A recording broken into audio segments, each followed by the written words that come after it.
কিয় মনা হয়? ছট পূজা হৈছে এটা অত্যন্ত পবিত্ৰ হিন্দু ধৰ্মীয় পৰ্ব যি বিশেষকৈ সূৰ্য দেৱতা আৰু তেওঁৰ পত্নী উষা দেৱীক উৎসৰ্গিত কৰা হয় আৰু এই উৎসৱটো মূলতঃ বিহাৰ, উত্তৰ প্ৰদেশ, ঝাৰখণ্ড আৰু নেপালৰ কিছু অংশত বহুত ভক্তিভাৱে পালন কৰা হয় আৰু সূৰ্যক জীৱন, শক্তি আৰু স্বাস্থ্যৰ উৎস বুলি আচলতে গণ্য কৰা হয় আৰু লোকবিশ্বাস অনুসৰি সূৰ্যই জীৱক জীৱন শক্তি দিয়ে, সেয়ে সূৰ্যক ধন্যবাদ জনাবলৈ ছট পূজা কৰা হয় আৰু এই দিনটোত লোকসকলে সূৰ্য দেৱতাৰ আগত নিজৰ জীৱনৰ সুখ সমৃদ্ধি, স্বাস্থ্য আৰু সন্তানৰ কল্যাণৰ বাবে ধন্যবাদ জনায়।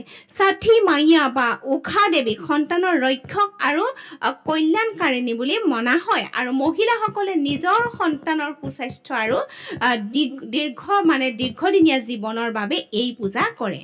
পবিত্ৰতা, উপবাস আৰু আত্মসংযমৰ বিশেষ গুৰুত্ব আছে। পূজাৰীসকলে এই দিনটোত নিৰামিষ আহাৰ গ্ৰহণ কৰে আৰু 3 দিন ধৰি পানীও নাখায়, নিৰ্জলা উপবাস বুলি কোৱা হয়। সূৰ্য, জল, মাটিৰ সৈতে মানুহৰ সংযোগ উদযাপন কৰা হয়। নদী, পুখুৰী বা জলাশয়ৰ কাষত সূৰ্যোদয় আৰু সূৰ্যাস্তত অৰ্ঘ্য নিবেদন দিয়া হয় আৰু দেৱতা আৰু ষঠী মাইয়া, সূৰ্য দেৱতা আৰু ষঠী মাইয়াৰ আশীৰ্বাদ লাভৰ বাবে আচলতে এই পূজা কৰা হয় আৰু যাতে পৰিয়ালৰ সুখ শান্তি আৰু সমৃদ্ধি আহে। ধন্যবাদ।